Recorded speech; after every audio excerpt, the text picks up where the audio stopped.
जिस तरह बहुत ज़्यादा बच्चे, बहुत ज़्यादा लोग जो स्कूल जाते हैं सुबह 9 बजे से या 8 बजे से 2 बजे तक। अब 8 से 2 बजे तक अगर आप स्कूल जाते हैं तो आपको फास्टिंग कर रहे हैं, you are 18 19, you want start grow, आपको अच्छा अपनी बॉडी को फील अच्छा करना है, तो आप महीने में एक दफ़ा कर लें जहाँ आप फास्टिंग कर लें 12 से 16 घंटे की, उसका भी इफेक्ट आ जाएगा। क्योंकि देखें पिछले साल आपने कोई फास्ट नहीं किया, अब जब आप हर हफ्ते या हर महीने एक फास्ट करें वो 12 दिन इंक्लूड हो जाएंगे। हर महीने 1 दिन 2 दिन 3 दिन 12 टोटल दिन हो जाएंगे जिधर आप फास्टिंग करें तो आपकी बॉडी में इफेक्ट आएगा।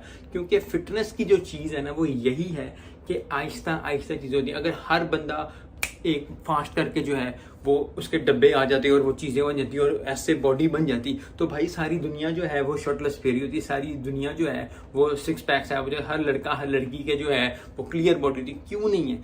क्योंकि ये चीज़ टाइम लेती है और 16 घंटे का फास्ट करना कोई आसान काम नहीं है। अगर आपको मुश्किल होती है, मैंने पहले भी वीडियो में